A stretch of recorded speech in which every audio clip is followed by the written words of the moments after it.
কিন্তু পশ্চিমা একটি গোয়েন্দা সংস্থা বিষয়টি দ্রুত সেনাপ্রধানকে জানালে জেনারেল ওয়াকার তাদের পরিকল্পনা ভণ্ডুল করে দেয়। সেনাপ্রধান তাৎক্ষণিকভাবে লেফটেন্যান্ট জেনারেল শামীমকে পিএসও এএফটি থেকে সিজিএস হিসেবে নিয়োগ দেন এবং মুজিবকে কিয়মজি থেকে আটডগে বদলি করেন, যদিও 8 তারিখ রাত থেকেই মুজিব পলাতক রয়েছেন। এরপর 12 সেপ্টেম্বর তাকে সেনাবাহিনী থেকে বরখাস্ত করা হয়। একই দিনে লেফটেন্যান্ট জেনারেল হামিদুলকে স্বেচ্ছায় অবসরে পাঠানো হয়। এনডিসি থেকে মেজর জেনারেল সাইফুলকে মিনিস্ট্রি অফ ফরেন অ্যাফেয়ার্স এবং চিফ অফ জেনারেল স্টাফ শাহিনকে এনডিসিতে পাঠানো হয়। কয়েকজনের ব্যাপারে পদক্ষেপ নেওয়াটা যেমন স্বস্তির, তেমনি ষড়যন্ত্রকারীদেরকে যেখানে বদলি করা হয়েছে তাদের প্রতিটি পদই অত্যন্ত গুরুত্বপূর্ণ, যা বর্তমান সরকার এবং দেশের স্থিতিশীলতার জন্য চরম বিপজ্জনক। কতটা বিপজ্জনক সেটা জানতে চলুন শুরুতেই যে প্রলয়ঙ্কারী ঝড়ের কথা বলেছিলাম সেখানে ফিরে যাওয়া যাক। ভারতীয় গোয়েন্দা সংস্থা 5 তারিখের পর থেকে দেশে নানাভাবে একটা সাম্প্রদায়িক দাঙ্গা বাঁধানোর চেষ্টা চালিয়ে যাচ্ছেন, যেটাকে কেন্দ্র করে বাংলাদেশে একটা সামরিক অভিযান চালানো যায়। এই দাঙ্গা বাঁধাতে ভারতীয় গোয়েন্দারা আওয়ামী লীগ, হিন্দু এবং ইসকনকে কিভাবে ব্যবহার করছে সেই পরিকল্পনার ছক এখন বাংলাদেশি গোয়েন্দাদের হাতে। একটি গোয়েন্দা সংস্থা থেকে যেসব তথ্য আমার কাছে পৌঁছেছে তা রীতিমতো এই দেশের অস্তিত্বের জন্য হুমকি স্বরূপ। আওয়ামী লীগ, হিন্দু আর ভারতের এই চক্রান্ত যদি সঠিকভাবে মোকাবেলা করা না যায় তাহলে অচিরেই বাংলাদেশের অবস্থা হবে হায়দ্রাবাদের মতো। জননেত্রী শেখ হাসিনাকে দেশ থেকে সরে যেতে বাধ্য করেছেন। বাংলাদেশকে নিয়ে ভয়ঙ্কর চক্রান্তে জড়িত আওয়ামী লীগ, সনাতনী এবং ইসকনের অন্তত 40টি হোয়াটসঅ্যাপ গ্রুপ এবং জুম মিটিং এর ভিডিও হাতে পেয়েছে গোয়েন্দারা। গোয়েন্দাদের কাছে প্রাপ্ত এসব তথ্যে যা উঠে এসেছে তা আটকে ওঠার মতো।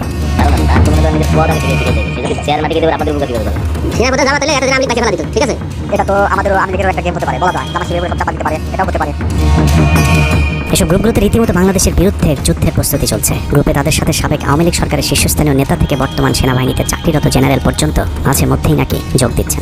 নানক ভাই থেকে শুরু করে আমাদের সুজিত দা, তারপর আরো অনেক টপ লেভেলের যারা মন্ত্রী, মিনিস্টার, প্রতিমন্ত্রী, তারপর ইভেন কামাল ভাই।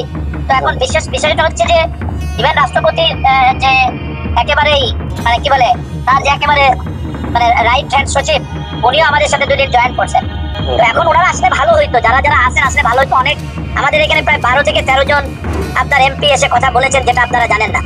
ঠিক আছে, বাংলাদেশে একেবারে টপ লেভেল সামরিক বাহিনীর 4 থেকে 5 জন জেনারেল লেভেলের লোকজন ওনারা এসে এখানে বসে থেকে আমাদের লাইভ শুনে গেছেন। আমাদের প্রধানমন্ত্রী উনি নিজে এসে বসে থেকে গেছেন। গ্রুপে সবচেয়ে ভয়ঙ্কর তথ্য পাওয়া গেছে ভুয়া মুক্তিযোদ্ধা জেডাই খান পান্নার মেসেজ থেকে। আওয়ামী এই আইনজীবী শহীদ সাইফুল ইসলাম আলিফের হত্যাকাণ্ড নিয়ে চাঞ্চল্যকর তথ্য দিয়েছে জেডাই খান পান্না।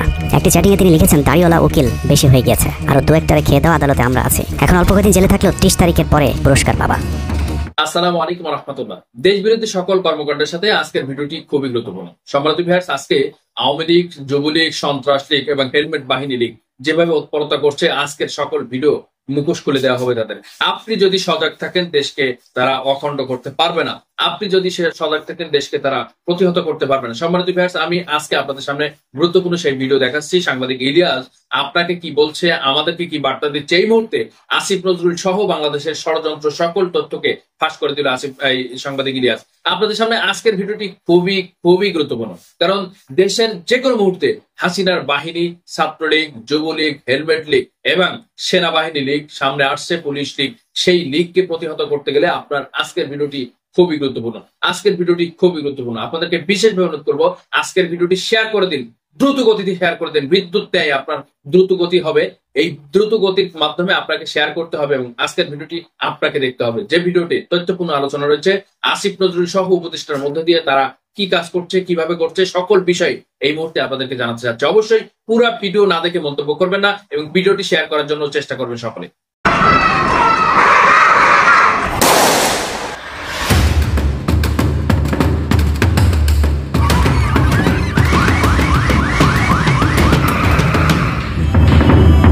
দুই সহস্রাধিক মানুষের তাজা প্রাণ আর অন্তত 1010 মানুষের অঙ্গহানির এক রক্তক্ষয়ী যুদ্ধ থেকে মাত্র মাস 3 দূরে দাঁড়িয়ে আজকের কথাগুলো বলছি।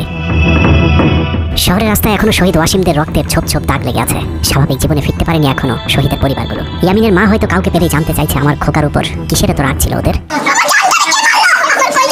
সে প্রশ্নের উত্তর হয়তো কেউ কোনোদিন দিতে পারবে না। বুকের ভেতর গুলি নিয়ে নিস্তেজ পড়ে থাকা শরীরটাকে ওরা যেভাবে কুকুরের মতো টেনে হিঁচড়ে খেয়েছে, সভ্য এই সমাজে সেই উত্তর কি আসলেই আছে?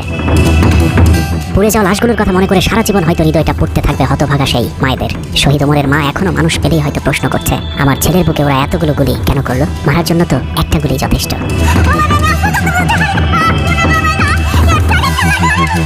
তৃষ্ণা পেলে মুগ্ধের মায়ের হয়তো কানে বেজে উঠবে, পানি লাগবে, পানি।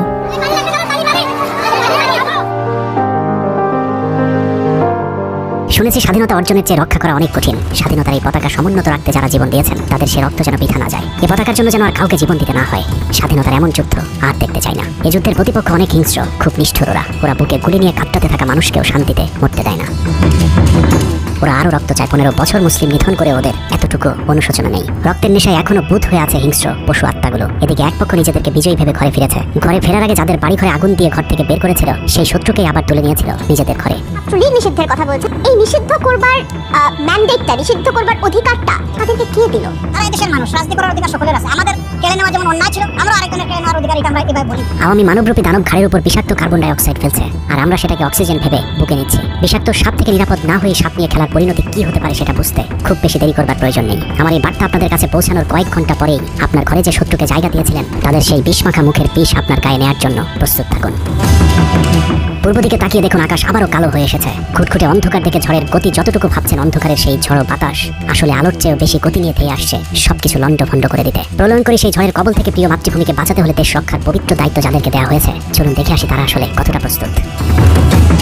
জুলাইয়ের মাঝামাঝি পর্যন্ত সেনাবাহিনী ছাত্র আন্দোলন নিয়ে তেমন মাথা ঘামায়নি। ছাত্রলীগ যেদিন ঢাকা বিশ্ববিদ্যালয়ের ছাত্রীদের উপর আক্রমণ করেছিল, মূলত সেদিন থেকে সেনাবাহিনীর অভ্যন্তরীণ বিভিন্ন গ্রুপগুলোতে আলোচনা সমালোচনা শুরু হয়। 17 তারিখ সকল ডিভিশনের জিওসিরা অফিসার এবং সৈনিকদেরকে কোনো ধরনের গুজবে কান না দেওয়ার পরামর্শ দেন। জিওসিদের পক্ষ থেকে সাফ জানিয়ে দেওয়া হয় সরকার মিসক্রিয়েন্টের বিরুদ্ধে যথাযথ ব্যবস্থা নিচ্ছে, এটা নিয়ে সেনাবাহিনীর মাথা ঘামানোর কিছু নেই। 11 ডিভিশনের মেজর জেনারেল খালেদ আল মামুন, 55 ডিভিশনের জিওসি মেজর জেনারেল মাহবুব রশিদ এবং কুমিল্লা ডিভিশনের জিওসি জাহাঙ্গীর আলম ছিলেন সবচেয়ে বেশি আক্রমণাত্মক। ছাত্রদের পক্ষে কোনো পোস্ট কিংবা প্রোফাইল পিকচার লাল করার বিরুদ্ধে তাদের ছিল কঠোর বার্তা।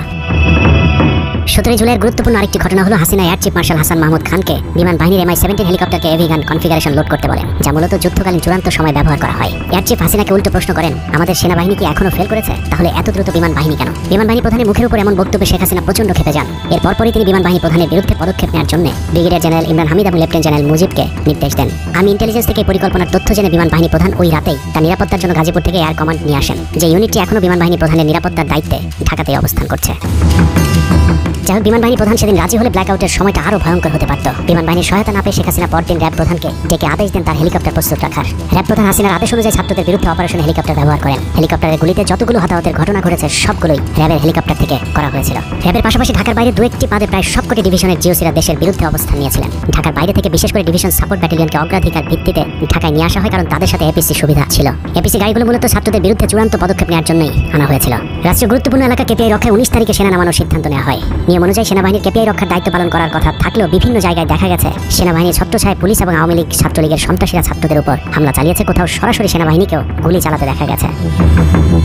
এর মধ্যে ঢাকার 46 পদাতিক ডিভিশনের ইনফ্যান্ট্রি ব্রিগেডের ইউনিটগুলো ঢাকার প্রাণ কেন্দ্রগুলোতে ছাত্রদের উপর সবচেয়ে বেশি দমন পীড়ন চালিয়েছে। অনুসন্ধানে 19 থেকে 23 জুলাই পর্যন্ত গণহত্যার সাথে জড়িত সেনাবাহিনীর কয়েকজন অফিসারের নাম উঠে এসেছে, যারা এখনো পর্যন্ত গুরুত্বপূর্ণ সব পদে বহাল আছেন, যা ডক্টর মোহাম্মদ ইউনূস সরকারের জন্য অত্যন্ত বিপজ্জনক।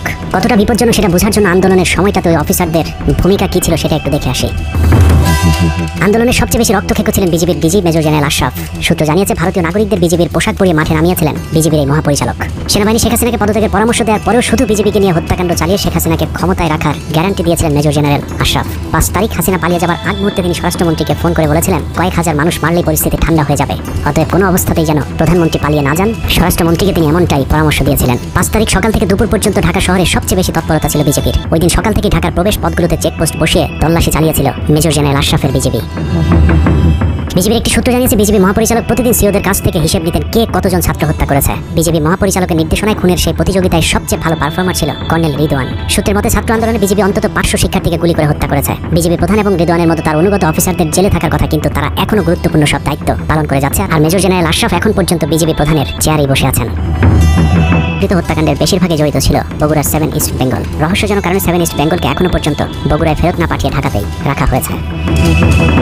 মেজর জেনারেল ফেরদৌস হাসান সেলিম, যার মা ছিলেন হাসিনার অত্যন্ত ঘনিষ্ঠ বান্ধবী। ফেরদৌস সেলিম শেখ হাসিনাকে ফুপু বলে ডাকতেন। 27তম বিএমএ লং কোর্সের এই অফিসারের পাসিং আউটে শেখ হাসিনা নিজে উপস্থিত ছিলেন, যদিও হাসিনা তখন বিরোধী দলীয় নেত্রী ছিলেন। ডিজিএফ এর পদে থাকাকালীন হাসিনার টাকা পাচার এবং থাইল্যান্ডের বিভিন্ন ব্যবসা দেখাশোনার দায়িত্ব ছিল তার। 5 তারিখের সময়টাতে গুরুত্বপূর্ণ কোনো পদে না থাকায় নিজেকে এখন আওয়ামী বিরোধী দাবি করছেন ফেরদৌস হাসান সেলিম। ভয়ঙ্কর বিষয় হচ্ছে ডক্টর মোহাম্মদ ইউনূসকে ভুল বুঝে ইউনূসের মিলিটারি সেক্রেটারি পদে বসে সব কুটচাল চলে যাচ্ছেন major general Ferdous Hasan. Guarantee দিয়ে বলে রাখলাম, সুযোগ পেলে সবার আগে ডক্টর মোহাম্মদ ইউনূসের মিলিটারি সেক্রেটারি নিজেই ইউনূসের গলা চেপে ধরবে। অতএব যত দ্রুত সম্ভব ডক্টর মোহাম্মদ ইউনূসের মিলিটারি সেক্রেটারি পদ থেকে তাকে সরাতে হবে। শেখ হাসিনার গণভবন ঠেকাতে সবচেয়ে বেশি শক্ত বলয় তৈরি করা হয়েছিল। অনুসন্ধানে জানা যায় শেখ হাসিনাকে রক্ষা করতে গণভবনের আশপাশে সেনাবাহিনীর অন্তত 13টি অস্থায়ী চেকপোস্ট বসানো হয়েছিল, যেখানে east Bengal regiment, field regiment artillery, Bangladesh infantry regiment, infantry brigade headquarter সহ সেনাবাহিনীর বেশ কয়েকটি চেকপোস্ট বসানো হয়েছিল শুধুমাত্র শেখ হাসিনাকে রক্ষা করার জন্য। সেনাবাহিনীর এসব আর্মি অফিসারদের সম্মিলিত অপারেশনে ছাত্রদের উপর চালানো হয়েছে নির্মম নৃশংস হত্যাযজ্ঞ। কিন্তু এই হত্যাকাণ্ড সেনাবাহিনীর ভেতরে থাকা দেশপ্রেমিক অফিসারদের বিবেকের দরজা খুলে দিয়েছিল। 20 থেকে 23 জুলাই ইন্টারনেট বন্ধ করে যে পৈশাচিক হত্যাকাণ্ড চালানো হয়েছে, সেই দৃশ্য যখন একের পর এক সামনে আসতে শুরু করেছিল, তখন সাধারণ মানুষ যেভাবে স্তম্ভিত হয়েছিল, ঠিক একইভাবে সেনাবাহিনীর বিবেকবান জুনিয়র এবং মধ্যম সারির অফিসারদেরকেও ব্যাপকভাবে নাড়া দেয়। ভিডিওগুলো যত ছড়িয়ে পড়ছিল, ততই থমথমে হয়ে উঠতে থাকে সেনাবাহিনীর অভ্যন্তরীণ পরিবেশ। 27 তারিখ প্রাপ্ত গোয়েন্দা তথ্যের ভিত্তিতে সেনাপ্রধানকে জানানো হয় পরিস্থিতি নিয়ন্ত্রণের বাইরে চলে যাচ্ছে। কোনো অবস্থাতেই প্রধানমন্ত্রীকে ক্ষমতায় রেখে পরিস্থিতি নিয়ন্ত্রণ করা সম্ভব নয়। গোয়েন্দা রিপোর্টে আরও জানানো হয় সেনাবাহিনীর ভেতরে বিদ্রোহের আশঙ্কা দেখা দিয়েছে। বিশেষ করে মধ্যম সারি এবং জুনিয়র অফিসারদের ভেতর ব্যাপক অসন্তোষ লক্ষ্য করা যায়। একই রিপোর্ট প্রধানমন্ত্রী অফিসকে অবহিত করা হয়। সেই রিপোর্টের পরেও কঠোর অবস্থানে যাবার সিদ্ধান্ত নেওয়া হয় সরকারের পক্ষ থেকে। এদিকে গোয়েন্দা রিপোর্টের প্রেক্ষিতে সেনা ইউনিটের মধ্যম সারি, জুনিয়র অফিসার এবং সৈনিকদের উপর কঠিন সামরিক গোয়েন্দা নজরদারি চলতে থাকে, যে কারণে প্রচণ্ড ক্ষোভ থাকলেও কোনো ধরনের পূর্ব প্রস্তুতি ও পারস্পরিক যোগাযোগ না থাকায় সেনাবাহিনীর দেশপ্রেমিক অফিসার ও সৈনিকেরা কিংকর্তব্য বিমূঢ় হয়ে পড়েন। 27-28 2 দিন এভাবেই টানটান উত্তেজনার মধ্য দিয়ে কেটেছে। 29 জুলাই শেখ হাসিনাকে পরিস্থিতি সম্পর্কে ধারণা দিতে সেনাপ্রধান সারা দেশের অফিসারদেরকে নিয়ে সেনা সদরের হেলমেটে একটি ভিডিও টেলিকনফারেন্সে দরবার গ্রহণ করেন। সেই কনফারেন্স অপারেটরের অসাবধানতাবশত স্ক্রিনে হঠাৎ করে ক্যামেরা টার্ন অফ করা HPM নামে একটি বক্স ভেসে উঠেছিল। এরপরে উপস্থিত অফিসারেরা হাসিনার উপস্থিতির বিষয়টি বুঝে ফেলেন। অনেকের ধারণা শেখ হাসিনা উপস্থিত আছেন এটা বোঝাতেই HPM বক্সটি সবাইকে দেখানো হয়েছিল, যেন কেউ কোনো ধরনের অভিযোগ করতে না পারেন। কিন্তু সবাইকে অবাক করে বেশ কয়েকজন অফিসার তাদের ক্ষোভের কথা জানান। এর মাঝে রাজশাহী CMH এর একজন মেজর র্যাঙ্কের নারী চিকিৎসক 19 থেকে 23 তারিখ পর্যন্ত চলা ছাত্র হত্যার বিভীষিকাময় বর্ণনা তুলে ধরে আবেগে এক বক্তব্য দেন। সূত্র জানিয়েছে, এই সময় সেনাবাহিনীর কয়েকজনকে কাঁদতে দেখা গেছে। একদিকে সেনাবাহিনীর উচ্চপদস্থ অফিসারদের মারমুখী অবস্থান, অন্যদিকে বেশিরভাগ জুনিয়রদের নিষ্ক্রিয়তার মধ্য দিয়ে সেনাবাহিনীতে স্পষ্ট দুটি ভাগ লক্ষ্য করা যায়। এরই মধ্যে সেনাবাহিনীর কাছে প্রাপ্ত গোয়েন্দা তথ্য অনুযায়ী যে কোনো সময় সেনাবাহিনীতে বিদ্রোহ দেখা দিতে পারে। বিশেষ করে লেফটেন্যান্ট কর্নেল থেকে নিচের অফিসারদের ভেতর ব্যাপক ক্ষোভের বিষয়টি গোয়েন্দা প্রতিবেদনে জানানো হয়। সেই প্রেক্ষিতে 3 তারিখ শর্ট নোটিসে আরেকটি টেলিকনফারেন্স কল করা হয়। মূলত ওই রিপোর্টের প্রেক্ষিতে হাসিনার বিশ্বস্ত ওয়াকার হাসিনা থেকে মুখ ফিরিয়ে নেন, কারণ হাসিনাকে বাঁচাতে গিয়ে তিনি নিজের জীবন বিপদে ফেলতে চাননি। 3 তারিখ কনফারেন্সের শুরুতেই সবাইকে ঠান্ডা রাখতে একটি মোনাজাত করা হয়েছিল। যে মোনাজাতে গুরুত্বপূর্ণ একটি দোয়া ছিল, রাব্বানা লা তাজআলনা মাআল কওমিজ জালিমিন, অর্থাৎ হে আল্লাহ, আমাদেরকে জালিম সম্প্রদায়ের অন্তর্ভুক্ত করবেন না। এ সময় পুরো দরবার রুমে পিন পতন নীরবতা লক্ষ্য করা গেছে। মূলত এই মোনাজাতের মধ্য দিয়ে ফয়সালা হয়ে যায় সেনাবাহিনী কাদের পক্ষে দাঁড়াবে। সেনা সূত্র থেকে পাঠানো এসব তথ্যে উঠে এসেছে সেনাবাহিনী কোন কোন এলাকায় ছাত্র জনতার উপর গুলি চালিয়েছিল এবং কতটা পরিকল্পিতভাবে মানুষ হত্যার ছক কষা হয়েছিল। 4 তারিখও সেনাবাহিনীর ভূমিকা ছিল অত্যন্ত অস্পষ্ট। কিছু জায়গায় সেনাবাহিনী ছাত্রদের পক্ষে, আবার কিছু জায়গায় ছাত্রদের উপর গুলিও চালিয়েছে। 4 আগস্ট সবার প্রথম 24 ডিভিশন চট্টগ্রামের GOC lieutenant general Mainur Rahman তার বাহিনীকে ছাত্রদের পাশে দাঁড়ানোর নির্দেশ দেন। 5 তারিখ সকাল পর্যন্ত আর্মির ভূমিকা ছিল অত্যন্ত সন্দেহজনক। সকাল 10টা পর্যন্ত আর্মি কড়াকড়িভাবে দায়িত্ব নিয়েছিলেন। বিশেষ করে গণভবনের আশপাশে 12টা পর্যন্ত ছাত্রদেরকে ভয় দেখাতে কয়েক রাউন্ড লাইভ অ্যামুনিশন ফায়ার করা হয়। 4 তারিখ 3 বাহিনী প্রধান, পুলিশ প্রধান এবং DGDJF এর সারা রাত নির্ঘুম কেটেছে। 3 থেকে 5 তারিখ পর্যন্ত গুরুত্বপূর্ণ কিছু ঘটনা ঘটেছে, সেটা তুলে ধরবার আগে শেখ হাসিনার পালিয়ে যাওয়ার বর্ণনা দিয়ে আসা যাক। 5 তারিখ সকাল ঠিক 9টায় প্রধানমন্ত্রীর অফিসে গিয়ে শেখ হাসিনাকে পদত্যাগ করতে বলেন সেনাপ্রধান। শেখ হাসিনার কথা শোনার সাথে সাথে সেনাপ্রধানকে দৌড়ে মারতে আসেন। এ সময় 3 বাহিনী প্রধানকে অকথ্য ভাষায় গালাগাল করেন শেখ হাসিনা। জেনারেল ওয়াকারকে হাসিনা বলেন, তুই পুলিশকে দেখে শিখতে পারিস নাই। এ সময় বিমান বাহিনী প্রধান সজীব ওয়াজেদ জয়কে ফোন করে তার মাকে বোঝানোর জন্য অনুরোধ করেন। সজীব ওয়াজেদ জয় এটি জানার পর উল্টো আর্মি চিফকে তুই তুকারি করে হুমকি দিতে থাকেন, তোর কোন বাবা তোকে চিফ বানাইছে, তোর বউ ছেলে মেয়ে কে কোথায় আছে সবকিছু দেখে নেওয়া হবে। রাগান্বিত হয়ে এরপরে সজীব ওয়াজেদ জয় লাইভে গিয়ে আবল তাবল বকতে থাকেন। ঠিক আছে, শেখ হাসিনার পর আপনাদের কি হবে সেটা আমারও চিন্তার বিষয় না, আমার পরিবারের আর চিন্তার বিষয় না, আপনারা বুঝবেন। এর মধ্যে 9:30 বেজে যায়। শেখ হাসিনাকে কোনোভাবে রাজি করাতে না পেরে সেনাপ্রধান হাসিনাকে দুটি বিকল্প দেন, পদত্যাগ অথবা গ্রেফতার। ওদিকে মিরপুরে বসানো সেনাবাহিনীর চেকপোস্টগুলো খুলে দেওয়া হলে বিনা বাধায় গণজোয়ার ঢুকে পড়তে থাকে। মবটি যখন গণভবন থেকে মাত্র 20 মিনিটের দূরত্বে চলে আসে, এ সময় সেনাবাহিনী এক প্রকার জোর করে শেখ হাসিনাকে পদত্যাগপত্রে সই করান। এ সময় SSF এর 2 একজন এগিয়ে আসতে চাইলেও সেনাপ্রধান হাত ইশারা করলে তারা জায়গায় দাঁড়িয়ে থাকেন। পদত্যাগের পর শেখ হাসিনা জাতির উদ্দেশ্যে ভাষণ দেওয়ার অনুরোধ করলে সেনাপ্রধান হাসিনাকে বলেন, জীবন বাঁচাতে চাইলে দ্রুত গাড়িতে গিয়ে উঠুন, জনগণ গণভবনে ঢুকে পড়ছে। সেনাবাহিনীর মতে শেখ হাসিনা সেদিন মাত্র 5 মিনিটের জন্য বেঁচে গিয়েছেন, তা না হলে জনগণ তাকে ধরে ফেলত। হাসিনাকে গণভবন থেকে উদ্ধার করে বিমানে ভারত পাঠিয়ে দেওয়ার জন্য মোট 3টি রুট প্ল্যান করা হয়েছিল। প্ল্যান A, গণভবন থেকে গাড়ি বহরে বিমান বাহিনীর ব্লু স্কাই স্কুলের গেট দিয়ে তেজগাঁও বিমানবন্দরে ঢুকে ঢাকা সেনানিবাসে প্রবেশ এবং তারপর BAF বেস দিয়ে বিমান বাহিনীর রানওয়েতে প্রবেশ। সেখান থেকে বিমান বাহিনীর C-130 যে বিমানে ভারতে উড্ডয়ন। দুর্ভাগ্যজনকভাবে ততক্ষণে বিপ্লবী জনতা শেওড়াপাড়া রাস্তা দিয়ে বিমান বাহিনীর ব্লু স্কাই স্কুলের গেট ক্রস করে আগারগাঁও চৌরাস্তা পর্যন্ত চলে এসেছিল। ওদিক দিয়ে ক্যান্টনমেন্টের জাহাঙ্গীর গেটও ছাত্র জনতার দখলে, তাই গণভবন থেকে গাড়িতে করে ঢাকা সেনানিবাসে ঢোকার সব পথ বন্ধ হয়ে গিয়েছিল। যে কারণে প্ল্যান B অবলম্বন করতে হয়েছিল হাসিনাকে উদ্ধারকারীদের। প্ল্যান B অনুযায়ী গণভবন থেকে বিমান ঘাঁটিতে যাওয়ার তখন একটাই পথ বাকি ছিল, তা হলো হেলিকপ্টারে যাওয়া। বিমান বাহিনীর MI-17 হেলিকপ্টার চন্দ্রিমা উদ্যানের পাশে বাণিজ্য মেলার মাঠে এসে অবতরণ করে। খুনি হাসিনা চন্দ্রিমা উদ্যানের পাশের রাস্তা দিয়ে বাণিজ্য মেলা মাঠে প্রবেশ করে এবং সেখান থেকেই হেলিকপ্টারে করে বিমান বাহিনী ঘাঁটিতে নিয়ে যাওয়া হয় তাকে। সেখানে গিয়ে তারেক সিদ্দিকী এবং সালমান এফ রহমানের জন্য কিছুক্ষণ অপেক্ষা করে শেখ হাসিনা। তবে শেষ পর্যন্ত সালমান এফ রহমানের পৌঁছাতে দেরি হয়। শেখ হাসিনাকে নিয়ে কোনো গন্তব্য ছাড়াই 10টা 45 মিনিটে উড়াল দেয় বিমান বাহিনীর C-130 জুলিয়েট বিমানটি। সাধারণত বিমানের রুট ব্যবহারে কোড ব্যবহার করতে হলেও সেটা করেনি। রাডার ফাঁকি দিতে জীবনের ঝুঁকি নিয়ে এই পদ্ধতি অবলম্বন করা হয়েছিল। ফুল ফুয়েল লুট করা হয়, ভারতে যদি জায়গা না হয় তাহলে যেন মধ্যপ্রাচ্যের কোনো দেশ পর্যন্ত চলে যাওয়া যায়। মোট 9 জন পাইলটকে নিয়ে বিমানে ওঠানোর পর কোনো ধরনের নির্দেশনা বা ম্যাপ প্ল্যানিং ছাড়াই পাইলটদেরকে বলা হয় টেক অফ করতে। বিমানটি প্রথমে যশোরের উপর দিয়ে কলকাতায় পৌঁছালে সেনাপ্রধান জাতির উদ্দেশ্যে ভাষণের ঘোষণা দেন, কিন্তু কলকাতায় ল্যান্ডিংয়ের পারমিশন না দিলে সেখান থেকে শেখ হাসিনাকে বহন করা বিমানটি চলে যায় আগরতলায়। আগরতলায় পারমিশন না পেয়ে আবারও দিল্লির দিকে উড়াল দেয়। সেখান থেকে দিল্লি গেলে সেখানেও রিফিউজ করা হয়।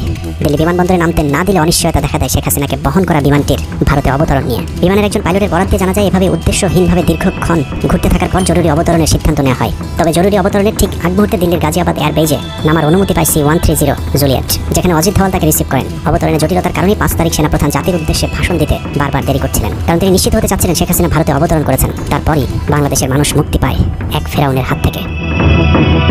হাসিনা পালিয়ে যাওয়ার সেই খবর পৃথিবীর সবাই জানে, কিন্তু 3 থেকে 5 তারিখ পর্যন্ত ক্যান্টনমেন্টে কিছু ঘটনা ঘটেছে যেই ঘটনা এখনো আমাদের কাছে অজানা। 3 তারিখ সেনাপ্রধানের ওই ভার্চুয়াল মিটিং এর পর মোটামুটি নিশ্চিত হয়ে যায় শেখ হাসিনা অধ্যায় বাংলাদেশে শেষ। শুরু হয় ভারতের প্ল্যান বি বাস্তবায়নের প্রক্রিয়া। 3 তারিখ রাতে আসিফ নজরুলের সাথে ডিজিএফআই কার্যালয়ের পাশের একটি ভবনে আসিফ নজরুলের ঘনিষ্ঠ বন্ধু major general Hamid, lieutenant general Mujib এবং মেজর জেনারেল ফেরদৌস সেলিমের একটি গোপন বৈঠক হয়, যেখানে ভারতীয় গোয়েন্দা সংস্থার 16 জন কর্মকর্তা উপস্থিত ছিলেন।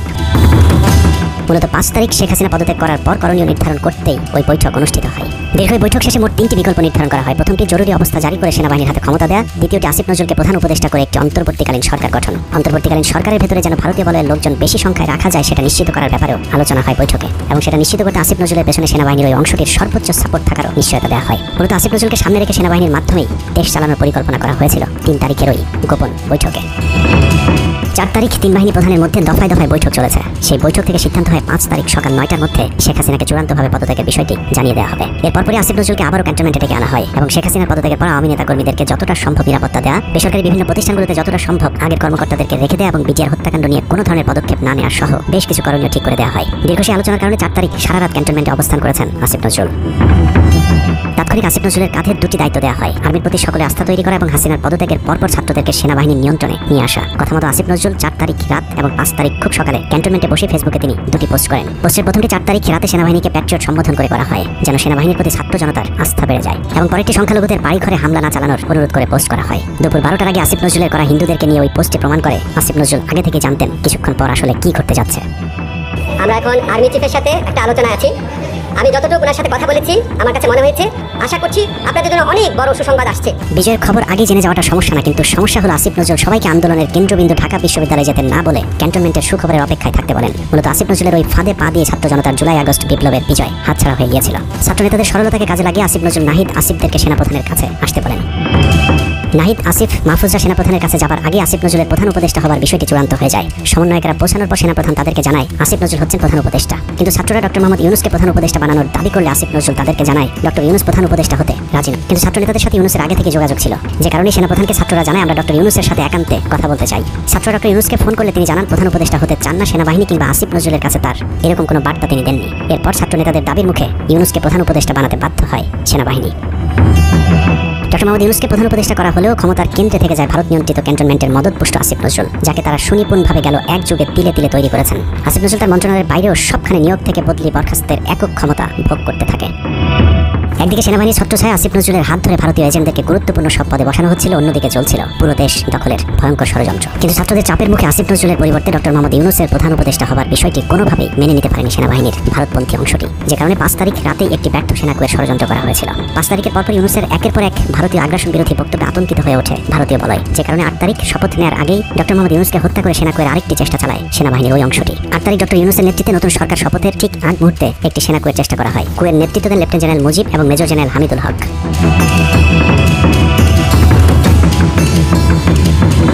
কিন্তু পশ্চিমা একটি গোয়েন্দা সংস্থা বিষয়টি দ্রুত সেনাপ্রধানকে জানালে জেনারেল ওয়াকার তাদের পরিকল্পনা ভণ্ডুল করে দেয়। সেনাপ্রধান তাৎক্ষণিকভাবে লেফটেন্যান্ট জেনারেল শামীমকে পিএসও এএফটি থেকে সিজিএস হিসেবে নিয়োগ দেন এবং মুজিবকে কিয়মজি থেকে আড্ডকে বদলি করেন, যদিও 8 তারিখ রাত থেকেই মুজিব পলাতক রয়েছেন। এরপর 12 সেপ্টেম্বর তাকে সেনাবাহিনী থেকে বরখাস্ত করা হয়। একই দিনে লেফটেন্যান্ট জেনারেল হামিদুলকে স্বেচ্ছায় অবসরে পাঠানো হয়। এনডিসি থেকে মেজর জেনারেল সাইফুলকে মিনিস্ট্রি অফ ফরেন অ্যাফেয়ার্স এবং চিফ অফ জেনারেল স্টাফ শাহিনকে এনডিসিতে পাঠানো হয়। কয়েকজনের ব্যাপারে পদক্ষেপ নেওয়াটা যেমন স্বস্তির, তেমনি ষড়যন্ত্রকারীদেরকে যেখানে বদলি করা হয়েছে তাদের প্রতিটি পদই অত্যন্ত গুরুত্বপূর্ণ, যা বর্তমান সরকার এবং দেশের স্থিতিশীলতার জন্য চরম বিপজ্জনক।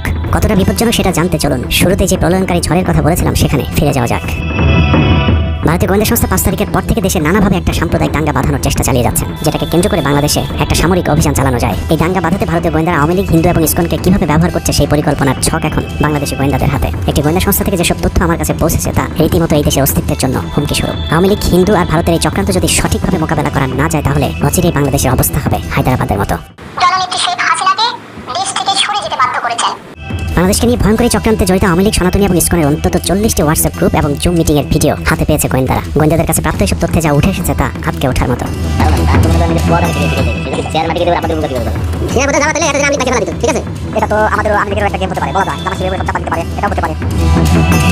এসব গ্রুপগুলোতে রীতিমতো বাংলাদেশের বিরুদ্ধে যুদ্ধের প্রস্তুতি চলছে। গ্রুপে তাদের সাথে সাবেক আওয়ামী লীগ সরকারের শীর্ষস্থানীয় নেতা থেকে বর্তমান সেনাবাহিনীতে চাকরিরত জেনারেল পর্যন্ত মাঝে মধ্যেই নাকি যোগ দিচ্ছেন।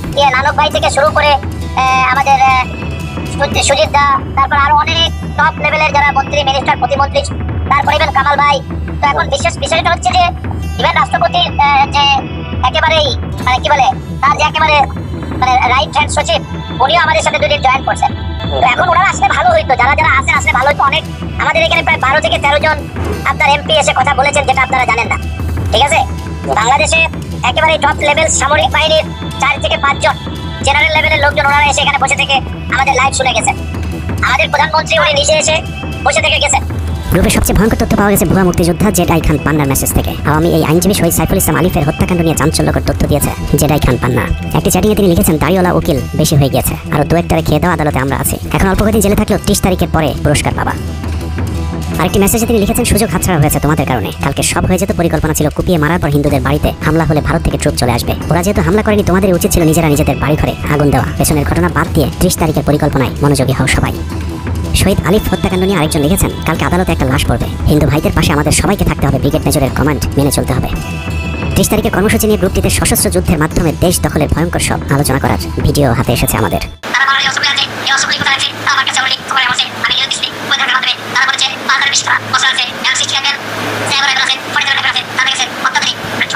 আলোচকদের একজন বলছিলেন, সাবেক এবং বর্তমান পুলিশের সমন্বয়ে 1700 অস্ত্রধারী ক্যারিলা প্রস্তুত করা হয়েছে 30 নভেম্বরের জন্য।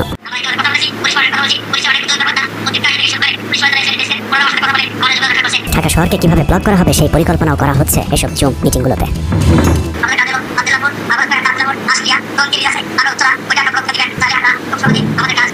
সশস্ত্র যুদ্ধের জন্য পুরো দেশকে মোট 10টি বিভাগে বিভক্ত করা হয়েছে, যেখানে একজন করে ব্রিগেড মেজর নিয়োগ দেওয়া হয়েছে, যাদের সবাই দেশেই অবস্থান করছেন। এর মধ্যে গ্রুপে প্রাপ্ত জেডাই খান পান্নার নম্বরটিতে মেসেজ পাঠানো হলে মুহূর্তেই সাড়া দেন তিনি। কল করতেই গড় গড় করে সবকিছু স্বীকার করেন। জেডাই খান পান্না, জি আমি তাই। 30 তারিখ 50 থেকে 80% পুলিশ, আনসার, এমনকি সচিবালয়ের আমলারাও তাদের পক্ষে মাঠে নামবে বলে স্বীকার করেন গেরিলা আক্রমণের পরিকল্পনাকারী জেডাই খান পান্না। আপনার কি কোনো গেরিলা ইনভেশন হামলা করা যাবে? ঢাকার স্টুডেন্টরা যদি এখনো সাপোর্টার্স অর্গানাইজ হইতে নামে, এই অ্যাডমিনিস্ট্রেশনের 50% না 80% লোক নামে আসবে, পার্টিকুলারলি পুলিশ, আনসার এবং সেক্রেটারিয়েট থেকে। পালিয়ে যাওয়ার আগে এই ভিডিও প্রচারের সাথে সাথে রাষ্ট্রদ্রোহিতার অভিযোগে তাকে গ্রেফতার করতে হবে, তাহলে চক্রান্তকারীদের আরও পরিকল্পনার তথ্য পাওয়া যেতে পারে। ভবিষ্যতে এই ধরনের ষড়যন্ত্র বন্ধ করতে গ্রুপে থাকা সকলের মোবাইল নম্বর এবং চেহারা থেকে শনাক্তের পর দ্রুত গ্রেফতার করতে হবে। সূত্র জানিয়েছে, ডিজিএফআই প্রধানের প্রত্যক্ষ তত্ত্বাবধানে চলছে এসব দেশবিরোধী তৎপরতা। আর্মিকে ম্যাজিস্ট্রেসি পাওয়ার দেওয়া হলেও তাদেরকে ক্ষমতা প্রয়োগ করতে দেওয়া হচ্ছে না, যে কারণে আওয়ামী লীগ নেতারা বেশিরভাগ এখনো দেশে থাকলেও তাদেরকে ধরা হচ্ছে না। অতএব সেনাবাহিনীর উচ্চপদস্থ হাসিনাপন্থী অফিসারদেরকে দ্রুত সেনাবাহিনী থেকে সরাতে হবে। 5 তারিখ সেনাপ্রধান যে ভূমিকা রেখেছেন তার জন্য তিনি অবশ্যই প্রশংসার দাবিদার, কিন্তু সেনাপ্রধানকে প্রমাণ করতে হবে তিনি আসলেই নায়ক নাকি খলনায়ক। 5 তারিখের পরেও সেনাবাহিনীর গুরুত্বপূর্ণ পদগুলোতে রদবদল না করা এবং গুম খুনের সাথে জড়িত অফিসারদের বিরুদ্ধে কোনো ব্যবস্থা না নেওয়া সহ বিডিআর হত্যাকাণ্ডের বিষয়ে দৃশ্যমান কোনো পদক্ষেপ না নেওয়া খুবই সন্দেহজনক। সূত্র জানিয়েছে, সেনাপ্রধানের স্ত্রীর সাথে প্রতিনিয়ত শেখ হাসিনার যোগাযোগ রয়েছে। অতএব সেনাপ্রধানকে দ্রুত তার অবস্থান পরিষ্কার করে সেনাবাহিনীর গুরুত্বপূর্ণ পদগুলোতে নতুন করে নিয়োগ দিতে হবে। সেনাবাহিনীর জুনিয়র এবং মধ্যম সারির অফিসার এবং সৈনিকদের সবসময় দেশের স্বার্থে যুদ্ধের জন্য প্রস্তুত থাকতে হবে। মনে রাখতে হবে, সেনাবাহিনী আমাদের আস্থার প্রতীক। সিনিয়র অফিসারদের দেশবিরোধী আদেশ এলে সৈনিকদেরকে নিয়ে তাদেরকে প্রতিহত করতে হবে। মনে রাখতে হবে, সংখ্যায় আপনাদের মতো দেশপ্রেমিকদের সংখ্যায় এখনো সেনাবাহিনীতে বেশি। দেশের যে কোনো প্রয়োজনে সেনাবাহিনী যদি জনগণকে ডাক দেয়, তাহলে এই দেশের প্রতিটি মানুষ জীবন দেওয়ার জন্য প্রস্তুত রয়েছে। ডক্টর মোহাম্মদ ইউনূসের পাশে থাকা ভারতীয় গুপ্তচর আসিফ নজরুল, মিলিটারি সেক্রেটারি ফেরদৌস হাসান সেলিম এবং প্রেস সেক্রেটারি শফিকুল আলমকে দ্রুত সরাতে হবে। প্রধান উপদেষ্টার সাথে ছাত্র নেতাদের সাক্ষাতের পথ সহজ করতে হবে। আসিফ নজরুলের অসৎ উদ্দেশ্যে মাহফুজ আলমকে তার পাশ থেকে সরিয়েছে। অতএব যত দ্রুত সম্ভব মাহফুজ আলমকে আবারও বিশেষ সহকারী পদে ফিরিয়ে আনতে হবে। গুরুত্বপূর্ণ যে কোনো সিদ্ধান্তের ক্ষেত্রে নাহিদ এবং আসিফদের মতামত প্রধান উপদেষ্টাকে গুরুত্বের সাথে নিতে হবে। জেডাই খান পান্নাদের ষড়যন্ত্র এবার সফল না হলেও এই ষড়যন্ত্র চলতেই থাকবে। বাংলাদেশের প্রতিটি মানুষকে চোখ কান খোলা রাখতে হবে। মনে রাখতে হবে, শত্রু আপনাদের ঘরের কোণেই। ভারত যদি বাংলাদেশে আক্রমণ করে, তাহলে সবার আগে আওয়ামী লীগ আর শ্রীকৃষ্ণের ভক্তরাই আপনার গলায় ছুরি ধরবে। অতএব শত্রুরা যেন আবারও বাংলাদেশের স্বাধীনতাকে ভারতের কাছে বিক্রি করতে না পারে, সেদিকে সবাইকে লক্ষ্য রাখতে হবে। আল্লাহ হাফেজ।